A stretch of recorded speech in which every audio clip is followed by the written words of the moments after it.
Deus abençoe você. Abra sua Bíblia, por favor, em Deuteronômio, capítulo 9. Deuteronômio, capítulo 9. Nós vamos ler a partir do versículo 1, mas peço que você preste bastante atenção, porque nós vamos pular alguns versículos no decorrer da leitura. Deuteronômio, capítulo 9. Será que Deus pode desistir da sua promessa? Será que Deus pode desistir do projeto que Ele tem para o seu povo? Será que há possibilidade de Deus arrefecer, de dar para trás, de dizer, cansei? Será que é possível? Deuteronômio capítulo 9, vamos ler. Diz assim a palavra do Senhor: Ouve, ó Israel, tu passas hoje o Jordão para entrares a possuir nações maiores e mais fortes do que tu, cidades grandes e amuralhadas até os céus, povo grande e alto, filho dos Anaquins, que tu conheces e de que já ouviste. Quem poderá resistir aos filhos de Enaque? Sabe, pois, hoje, que o Senhor teu Deus é que passa adiante de ti. É fogo que consome e os destruirá, e os subjugará diante de ti. Assim os desapossarás, e depressa os farás perecer, como te prometeu o Senhor. Quando, pois, o Senhor teu Deus te tiver lançado diante de ti, não digas no teu coração, por causa da minha justiça é que o Senhor me trouxe até esta terra para a possuir, porque pela maldade dessas gerações é que o Senhor as lança de diante de ti. Não é por causa da tua justiça, nem por causa da tua retitude no teu coração, que entras a possuir a sua terra, mas pela maldade destas nações que o Senhor teu Deus as lança de diante de ti. E para confirmar a palavra que o Senhor teu Deus jurou a teus pais, Abraão, Isaque e Jacó. Sabe, pois, que não é por causa da tua justiça que o Senhor teu Deus te dá essa boa terra para possuí-la, pois tu és povo de dura cerviz. Versículo 7 ainda diz: Lembrai-vos e não vos esqueçais de que muito provocaste a ira o Senhor, vosso Deus, no deserto, desde o dia em que saíste do Egito até que chegaste a esse lugar. Rebeldes fostes contra o Senhor. Agora pule um pouquinho adiante, versículo 20 diz assim: O Senhor se irou muito contra Arão para o destruir, mas também orei por Abraão, ou por Arão, ao mesmo tempo. Porém, tomei o vosso pecado, isso é Moisés falando, tomei o vosso pecado, o bezerro que tinhas feito, e o queimei, e o esmaguei, moendo-o bem, até que se desfez em pó, e o seu pó eu lancei no ribeiro que descia do monte. Também em Taberá, em Massá, em Quibrote, Ataavá, provocaste muito a ira do Senhor, quando também o Senhor vos enviou de Cades Barneia, dizendo: Subi e possuí a terra que vos dei. Rebeldes foste ao mandato do Senhor, vosso Deus, e não o creste, e não obedecestes a sua voz. Rebeldes fostes contra o Senhor, desde o dia em que vos conheci. Prostrei-me, pois, perante o Senhor, e 40 dias e 40 noites estive prostrado, porquanto o Senhor dissera que vos queria destruir. Orei ao Senhor, dizendo: Ó Senhor Deus, não destruas o teu povo, a tua herança que resgataste com a tua grandeza, que tiraste do Egito com poderosa mão. Lembra-te dos teus servos, Abraão, Isaque e Jacó. Senhor, não atentes para a dureza deste povo, nem para a sua maldade, nem para o seu pecado, para que o povo dessa terra de onde tiraste não diga, não podendo ou não tendo podido o Senhor introduzi-los na terra que lhes tinha falado, e porque os aborrecia, os tirou para matá-los no deserto. Todavia, são eles o teu povo e a tua herança, que tiraste com a tua grande força e com o braço estendido. Ainda no capítulo 10. Naquele tempo, no meio disso, me disse o Senhor: lavra 2 tábuas de pedra, como as primeiras, e sobe a mim ao monte, e faz uma arca de madeira. Escreverei nas 2 tábuas as palavras que estavam nas primeiras que quebraste, e as porás na arca. Assim fiz. Eu fiz uma arca de madeira de acácia, lavrei 2 tábuas de pedra, como as primeiras, subi ao monte com as 2 tábuas na mão. Versículo 4. Por favor, leia comigo. Então escreveu o Senhor nas tábuas, segundo a primeira escritura, os 10 mandamentos que ele vos falara no dia da congregação, no monte, no meio do fogo, e o Senhor mas deu a mim. Versículo 5 diz: virei-me e desci do monte, e pus as tábuas na arca que eu fizera, e ali estão, como o Senhor me ordenou. Amém. Vamos orar, irmãos. Deus de promessa, Deus de aliança, Deus que sabe o amanhã, Deus que conhece o futuro, Deus que sabe o que é bom para nós. A Ti nós queremos dedicar esse momento da palavra, esse momento de aprendizado, esse momento de instrução, de correção, de auxílio. Fortalece-nos, Senhor. Tem misericórdia de mim, porque eu sou pecador, porque sou fraco, porque sou pó. Mas tem misericórdia do Teu povo, porque também é pecador, é fraco e pó. O que precisamos, Senhor, é dessa imensa misericórdia que o Senhor renova a cada manhã, fervilhando em nós agora, e dando-nos a possibilidade de provarmos de Ti, Senhor, por meio do Teu Espírito, instruindo-nos a palavra, que ela seja alimento verdadeiro no nosso coração. E isso eu te peço no nome de Jesus. Amém e amém. Deixe-me colocar em poucas palavras, pelo menos vou tentar, o que está acontecendo nesse texto. Esse texto é o final de 40 anos. Deuteronômio, a palavra Deuteronômio significa segunda lei. Na verdade, Moisés está repetindo ao povo, quando ele já está se despedindo, ele está subindo para morrer, ele está se despedindo do povo, então ele está instruindo o povo, lembrando tudo o que aconteceu durante os 40 anos. É uma nova geração que está diante de Moisés, e ele precisa não só lembrar as coisas e circunstâncias que aconteceram, mas sobretudo Moisés precisa lembrar as instruções do Senhor na entrada da terra prometida.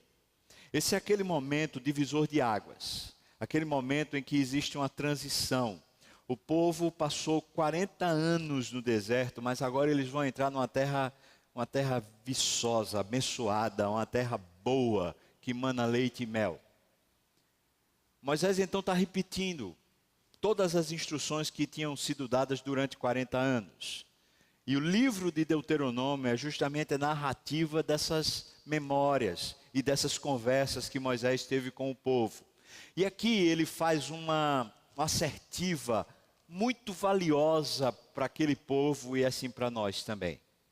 Ele diz: Deus vai dar o que ele disse que ia dar, mas não digam no seu coração que foi por causa da justiça de vocês. Não foi porque vocês foram bons, retos, justos, piedosos, porque vocês se conformaram a mim ou a minha voz. Nunca digam que vocês alcançaram a terra prometida porque vocês fizeram um caminho justo. Mas antes, pelo contrário. Então, a narrativa que lemos, ela conta um dos episódios que mais marcaram a história de Israel até hoje. Ele conta a história de Moisés descendo do monte com a tábua da lei nas mãos, e ele tendo que quebrar essa tábua da lei por causa de uma desobediência feia, vergonhosa que o povo fez. Enquanto Moisés estava no cimo do monte, fazendo uma aliança com Deus, baseado na promessa de que eles herdariam a terra prometida, enquanto ele estava lá, recebendo da própria mão de Deus as tábuas da lei, o povo embaixo fazia uma festa. A expressão que é usada no livro de Êxodo a respeito dessa festa, traz a ideia de um verdadeiro carnaval. eles se entregaram aos prazeres. Dá uma ideia de que havia orgia no arraial. A festa era a festa dos deleites, dos prazeres, da carne. Mas não só isso, eles fizeram um bezerro de ouro. Eles pressionaram tanto Arão, o irmão de Moisés, que era o sacerdote, que Arão, fraco, sendo um homem daqueles que não sabe se posicionar, ele cedeu à pressão e fez o bezerro. E quando Moisés viu aquilo, ele ficou tão desesperado, tão irado, que ele pegou as tábuas da lei e quebrou na frente do povo. Aquilo não era só ira de Moisés, era a ira de Deus também, dizendo: olha, é assim que vocês estão me tratando. Vocês estão quebrando o pacto comigo. Vocês estão pedindo divórcio na aliança que eu tenho com vocês. Vocês estão quebrando. E as tábuas da lei sendo escritas em pedra, era um sinônimo, um sinal daquilo que os profetas vão durante todo o Velho Testamento anunciar. Esse povo tem um coração de pedra, e eu quero para eles um coração de carne. As tábuas escritas em pedra são um lembrete que a gente vai ver depois no Novo Testamento, em 1 Coríntios, no livro de Romanos, de que Deus escreve as suas palavras em corações, mesmo que sejam corações de pedra. Aqueles corações que duvidam, aqueles corações que se rebelam, aqueles corações que são muitas vezes infiéis. Essa história então que Moisés está lembrando ao povo é aquele marco, o marco em que aparentemente, por favor, preste bem atenção, o marco em que aparentemente Deus desistiu. Porque depois que Moisés quebrou as tábuas da lei, e depois que ele pegou o bezerro e queimou, e depois ele moeu aquele ouro e despejou naquele ribeiro que passava, que saía da montanha, também houve uma série de assassinatos no meio do povo, de muita gente que estava perdida, que foi morta. Depois dessa limpeza, essa aparente limpeza, Moisés conta para nós aqui que ele foi até a presença do Senhor conversar com o Senhor, e Deus disse para ele: ô Moisés, eu desisti. Esse povo para mim, acabou-se. Quando a gente lê o livro de Êxodo, a gente entende melhor. O que Deus disse para Moisés foi: eu vou desistir desse povo e eu vou fazer contigo um novo povo. Um povo que seja meu e que me tema. E que ande comigo de verdade me amando. Esse é um momento daqueles que a gente, quando lê nas Escrituras, a gente fica se questionando a pergunta que eu fiz no começo. Será que em algum momento Deus pode desistir da sua palavra? Será que em algum momento, talvez por causa das nossas falhas, dos nossos pecados, da nossa pequenez, será que em algum momento Deus vai falhar também conosco? Será que Deus vai dar ré? Deus vai desistir de você em algum momento? Eu posso dizer para você, irmão, que uma grande parte da nossa peregrinação aqui na terra, enquanto a gente não amadurece a fé, enquanto a fé para a gente é mais uma coisa de igreja, em vez de ser uma coisa de relacionamento com Deus, enquanto a gente ainda não conhece Deus olhando nos olhos, sentindo no coração, e muitas vezes fervendo os nossos ossos, enquanto a gente não conhece a Deus de experiência, não experiência do passado, mas experiência do dia a dia, enquanto Deus não é para nós o Deus do dia a dia, é apenas o Deus da igreja, ou o Deus das reuniões de oração, ou o Deus dos eventos, o Deus do passado, enquanto Deus ainda não se tornou para nós matéria do dia a dia.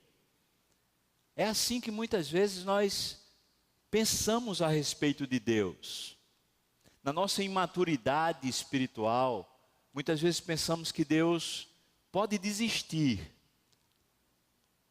Até porque a maior parte de nós, se não todos, vivemos debaixo de uma culpa, de uma autocondenação. Alguma coisa deu errado, a gente falhou, Ou talvez a gente nem tenha falhado, mas a gente se sente culpado. Essa culpa, essa condenação, essa dúvida a respeito da nossa própria competência, será que eu serei bom o suficiente para educar os filhos? Será que eu serei bom o suficiente para ser um bom marido? Será que eu serei bom o suficiente para cuidar da minha casa? Será que eu serei fiel o suficiente para andar com Deus olhando nos olhos? Desculpa porque eu faço essas perguntas, elas são tão simples. Mas se a gente mergulhasse nelas, elas são tão mais profundas. Elas denotam essa incapacidade que temos de olhar para Deus vendo Deus. Elas denotam que a gente olha para Deus muitas vezes olhando para alguém que pode desistir. Alguém que pode dizer, eu não vou mais. Eu não vou mais seguir com você. Eu vou ter que lhe abandonar porque o que eu estou vendo em você e o que eu estou vendo na sua história, o que eu estou vendo nos últimos 40 anos que você fez, não dá para mim. É tão bom quando a Bíblia pega e coloca escrito, por meio do Espírito, uma narrativa como essas, que nos coloca nessa posição de avaliar, não só a nossa jornada, como avaliar a jornada de Deus conosco. É tão bom porque nessa hora a gente pode pensar assim, será que Deus, em algum momento, Ele vai desistir? O texto então conta a narrativa. E ele é tão cru, porque Deus diz assim, antes mesmo de dizer que Moisés orou e intercedeu pelo povo, antes mesmo diz assim, vocês vão entrar na terra prometida. Vocês vão conseguir vencer gente muito mais poderosa do que vocês, homens altos. Vocês conhecem o poder desse povo que está na terra prometida. Existem adágios populares falando a respeito da grandeza deles, da arrogância deles, do poder deles. Mas vocês vão entrar e vocês vão possuir a terra. E vocês vão vencer esses grandões, esses gigantes. Vocês vão, porque eu estou indo adiante de vocês. Porque essa foi a minha palavra dita lá atrás. Porque essa é minha promessa e eu cumpro as minhas promessas. Mesmo antes da narrativa do texto dizer que Moisés foi lá orar. O que o texto está dizendo para nós é que Deus jamais vai desistir do seu projeto. É que Deus, a despeito dos nossos próprios percalços, descaminhos, erros, incredulidade, infidelidade, Deus jamais vai desistir daquilo que Ele um dia acertou, que seria a nossa vida com Ele. O versículo 27, dê uma olhada aí. Existe uma maneira de ser descrita pelo Espírito Santo a respeito do caminho do povo, que coloca 3 palavras muito fortes. Veja aí o versículo 27, por favor. Do capítulo 9, versículo 27 diz, lembra-te dos teus servos Abraão, Isaque e Jacó. Mas veja só, não atentes a palavra dureza, para a dureza desse povo, teimosia, obstinação. Gente que não cede, vai continuar lá do jeito que é. Também diz, nem para a sua maldade, perversidade, violência contra a lei civil. Está falando de criminoso, essa é a expressão que é usada aqui, e depois diz, nem para o seu pecado. O pecado é alguém que se entrega à sua própria vaidade, ou se entrega a um caminho fora de Deus. Vejam que palavras fortes são usadas, dureza, maldade e pecado. Falando de um tipo de relacionamento entre nós, ou melhor, aquele povo e Deus, um tipo de relacionamento que sinceramente Deus tinha mais do que motivos, mais do que razões para desistir. E talvez uma coisa que a gente precisa aprender com as promessas do Senhor, é que Deus, quando anuncia suas promessas, anuncia o caminho pelo qual Ele vai traçar a nossa vida, quando Ele dá o spoiler sobre como será a jornada. Deus, na verdade, está dizendo para nós que Ele já pegou a gente pela mão. E que mesmo que a gente seja a pior coisa para Ele, mesmo que a gente seja o pior entulho, o pior problema para Ele, Ele já pegou a gente pela mão. A ideia não é segura na mão de Deus e vai, mas a ideia é Deus segurou na sua mão e vai. A promessa precisa ser objeto de fé, porque a promessa é Deus falando do céu que Ele vai chegar lá, e vai chegar lá com você, a despeito de quem você seja. O texto também, quando usa essas 3 palavras para revelar o caminho do povo com Deus, revela para nós que a atitude no coração desse povo era uma atitude de desdém, de desrespeito para com Deus. Ou seja, que tipo de amor é esse, onde num relacionamento 2 a 2, num relacionamento olho no olho, sempre existem maus tratos, desrespeito, falta de confiança, falta de seriedade, falta de compromisso. Que tipo de relacionamento é esse? Qualquer um de nós, quando casado, sentimos que o cônjuge, que a pessoa com quem nós estamos, que ela está desmerecendo, desrespeitando, desonrando, a gente sente que o relacionamento está quebrado. E é nessas horas que muita gente pensa, talvez seja um momento de me divorciar. Talvez seja um momento de acabar, porque não dá mais, eu não aguento mais. Esse texto mostra para a gente que o relacionamento do povo de Deus, visto do ponto de vista de Deus, é como se Deus pudesse dizer a qualquer momento assim, eu cansei, eu vou pedir divórcio. Mas o que acontece é que justamente Deus sabe disso. Deus está vendo exatamente isso em nós. Assim como Ele viu lá naquele povo. Ele vê dureza, obstinação. Quando a gente diz, esse é o meu projeto de vida, esse é o meu projeto que eu vou alcançar, isso é o que eu quero. E a gente segue em direção, mesmo desrespeitando a Deus. Deus sabe da nossa maldade, quando a gente não perdoa, quando a gente não estende o braço, quando a gente não se humilha, quando a gente simplesmente passa por cima das pessoas e vai contra elas. Deus sabe. A nossa maneira de assassinar muitas vezes o outro não é com uma faca, não é com 38, mas é com palavras. Ou com insensibilidades, ou com a falta de olhar, com a falta de abraço.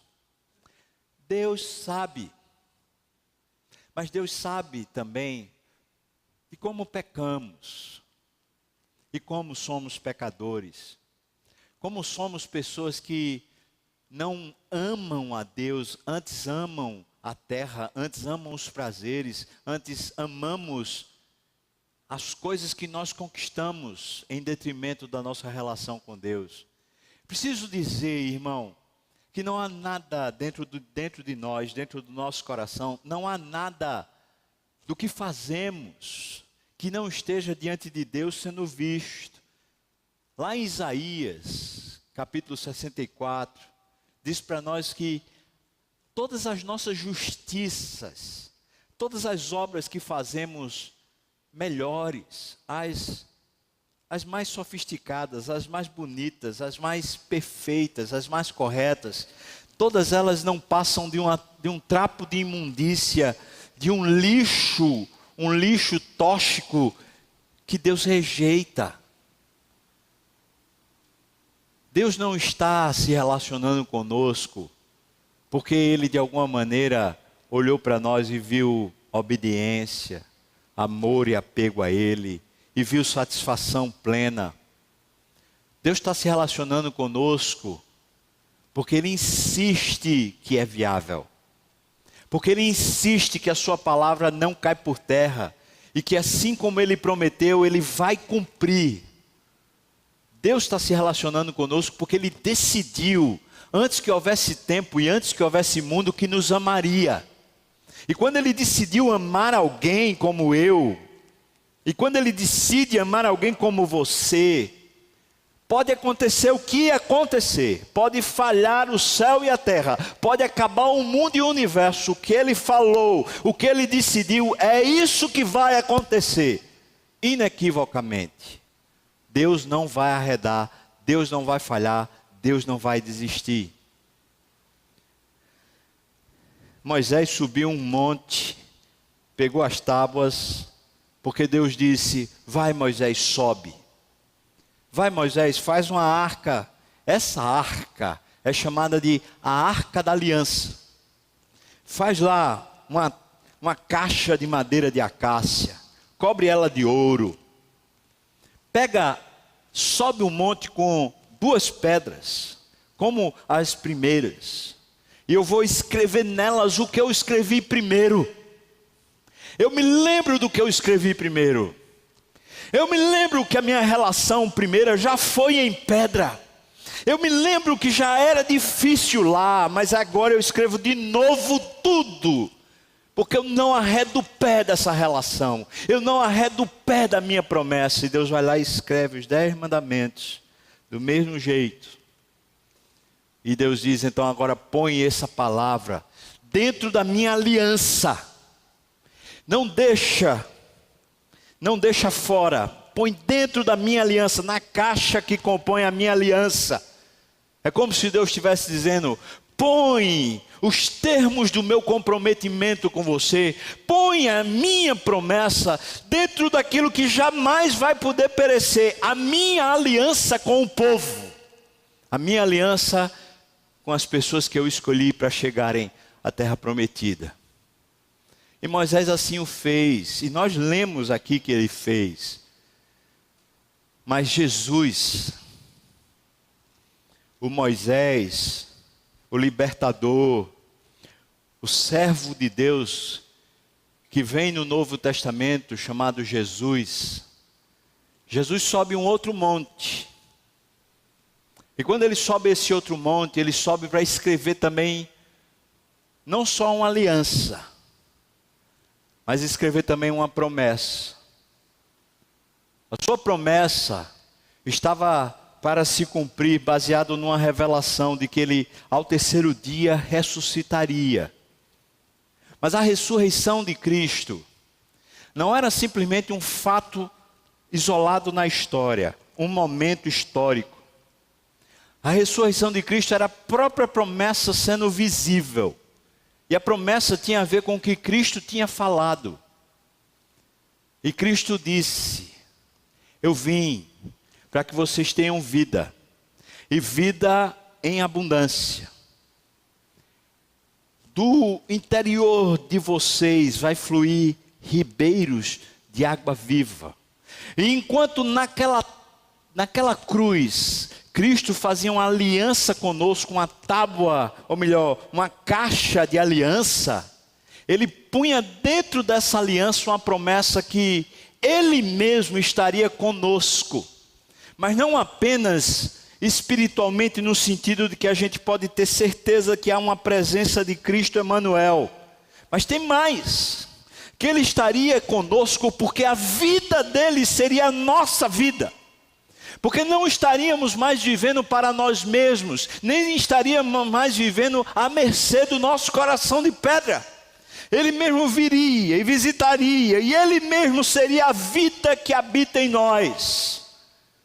E essa é a grande promessa que a gente encontra no Novo Testamento, é que Jesus morreu sim por nós, mas não morreu só por nós, Ele morreu para nós.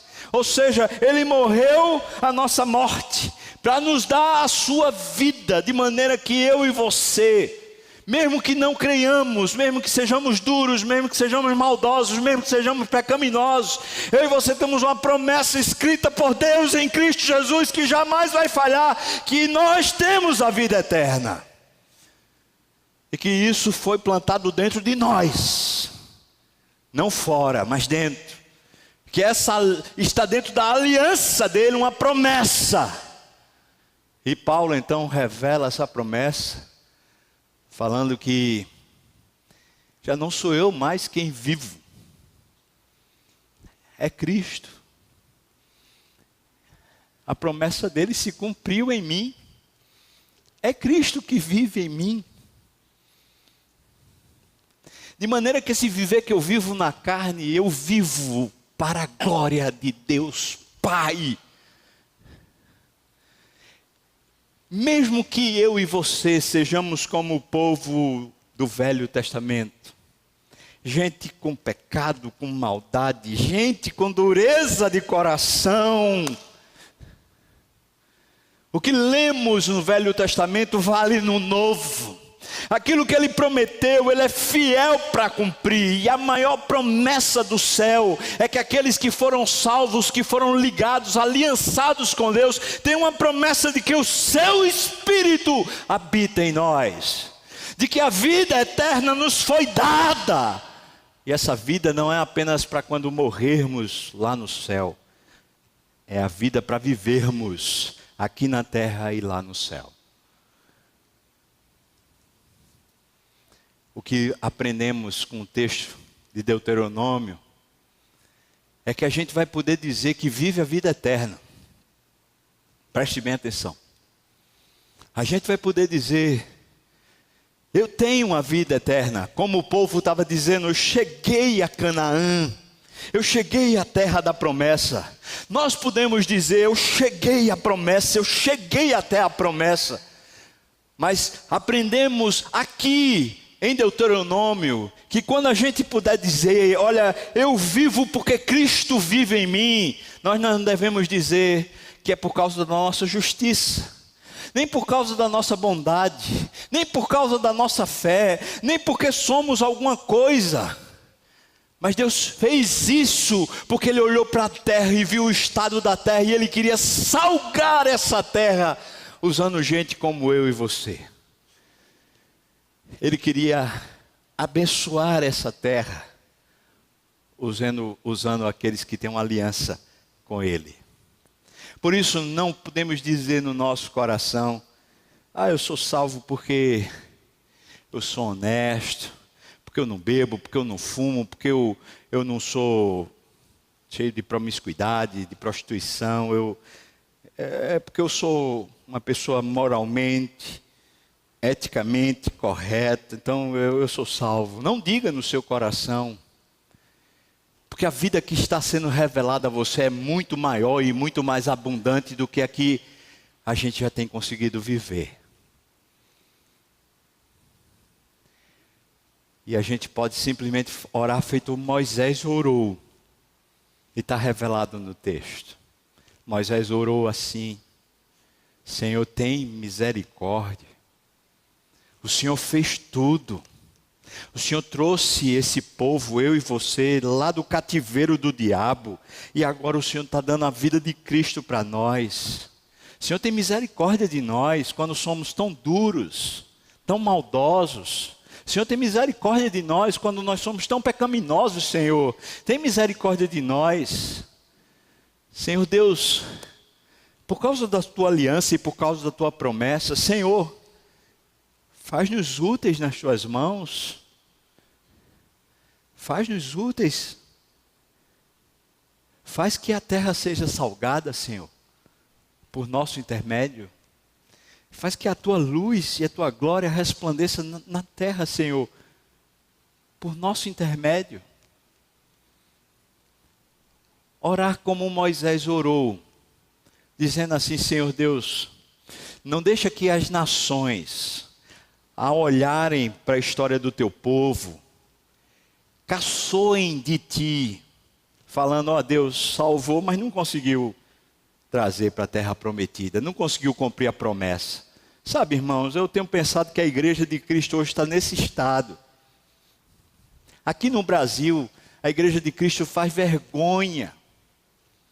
Escândalos e mais escândalos, vergonha nacional. E talvez aqui nessa terra, os que não são de Deus, os que ainda não conhecem a Deus, e as nações que ainda não conhecem a Deus, olhem para nós e falem assim, aquilo, parece que Deus salvou, mas não cumpriu a promessa dele. Parece que Deus salvou, mas eles simplesmente não vão chegar na terra prometida. Em outras palavras, parece que Deus salvou, mas não deu santidade, não deu a vida eterna, não deu o Espírito Santo, não deu uma vida plena para eles, uma vida abundante. Parece que só salvou e deixou eles lá para ver como é que fica. E Moisés está dizendo para Deus: Senhor, não deixa isso não, Senhor. Não deixa que caçoem da glória do Senhor. Sabe, eu aprendo tanto com essa oração de Moisés, a meu respeito, mas a respeito da igreja. O zelo de Moisés não é o zelo pelo nome dele, nem muito menos o zelo pelo nome do povo, o nome da igreja das graças, a igreja instituição, Igreja Presbiteriana do Brasil, zelo doutrinário, um zelo muito mais profundo. Um zelo, um amor, um apego pela glória de Deus, para que Ele, Deus, cumpra a sua promessa em nós, a fim de que Ele mesmo não seja envergonhado por nossa causa. E para que o ímpio, olhando para nós, não tropece, antes olhe para nós e veja, de fato, só sendo um Deus tão grande, para pegar gente tão ruim e transformá-los tanto na glória de Deus. Queria convidar você para participar da ceia. Participar desse memorial que lembra para nós justamente essa aliança. Uma aliança de Deus conosco. Uma aliança que tem uma promessa. Veja só. Se os presbíteros quiserem vir, podem vir já para cá. Vejam só, irmãos. O que é que a gente encontra na ceia? Eu sei que, não, esse aqui é de plástico, mas a gente encontra um pão que muito, mas muito antigamente já era o alimento aqui na terra. O que é que a gente encontra? A gente encontra um vinho, que na verdade é um suco de uva, como talvez fosse na época de Jesus, algumas vezes fermentado, algumas vezes não fermentado, mas a Bíblia usa sempre o termo vinho, a tipologia. O que é que esses elementos estão aqui para representar? Eles estão aqui para representar o que Jesus fez por nós. Mas não só por nós, mas também fez em nós. Naquela aliança, Cristo fez a gente se tornar um só corpo. Um só corpo. E esse um corpo é como um pão, que serve de alimento, serve para abençoar a terra. Nós somos o corpo de Cristo. Por isso, quando você pegar o pão para tomar, pergunta que a gente poderia fazer, ou talvez a oração que a gente pudesse fazer nessa tarde era: ó Deus, não deixa que na igreja, nos meus relacionamentos interpessoais, não deixa que ali eu envergonhe a tua glória. Me faz ser um com o meu irmão, me faz ser um com os outros. Me ajuda, Senhor Deus, a amar até os que me aborrecem, até os que me ferem. Me ajuda, Senhor, a amá-los. Me ajuda, Senhor, a confiar, a estender os braços, a abraçar, a abençoar, Senhor. Me ajuda, porque eu sou corpo de Cristo. Eu tenho uma nova relação, que é uma relação baseada na aliança e na promessa. Mas o sangue anuncia para nós que do ponto de vista de Deus não há mais culpa, nem pecado, mas que somos santificados e transformados na imagem do Filho. Que espiritualmente nós já estamos prontos. O que nos falta é crer nessa promessa, é confiar nela e entrar na terra prometida, ou entrar na promessa do Senhor com confiança de que já recebemos. Por isso, Cristo escolheu o pão e o vinho e disse: façam isto todas as vezes que comerem e todas as vezes que beberem o vinho. Façam isso em memória de mim. E enquanto ele fazia isso com os discípulos, ele disse: até que vocês bebam e comam comigo no reino do meu Pai. E é claro que o que Cristo está falando para mim e para você, é que o que fazemos agora aqui, é exatamente o que faremos lá no céu. Que eu e você já estamos introduzidos na promessa. E que o céu é a presença de Deus em nós. E que conquanto vivamos aqui em debilidade, em fraqueza, em temor e muitas vezes tropeçando, o céu já está descendo e a glória do Senhor nos visitando. E é por isso que na ceia a gente lembra que Deus é Deus de promessa e Deus de aliança, que cumpre, que não falha. Aleluia, amém. Quero convidar você que fez sua profissão de fé hoje, ou fez lá atrás, você que foi batizado hoje, ou há tanto tempo, a dizer para Deus: Senhor Deus, como Moisés, eu peço que o Senhor não deixe eu envergonhar a tua glória na terra. Me faz confiar na tua promessa, que o Senhor não falha. Me faz crer que eu vou chegar lá, mesmo sabendo que eu sou tão pequeno e tão infiel. Vamos orar e participar da ceia, irmãos. Ó Deus, nós dedicamos a Ti esse memorial e lembramos de Cristo. Nós lembramos da Sua presença entre nós e lembramos da Sua salvação lá na cruz. E agora nós tomamos os elementos, Senhor Deus, tirando do uso comum, nós os santificamos, dizendo que agora, Senhor, por meio desses elementos, o Senhor nos abençoe. Restaura a nossa fé, fortalece o cansado, levanta aquele que está trôpego, abençoa, fortalece e protege, Senhor. Nós precisamos de Ti, em nome de Jesus.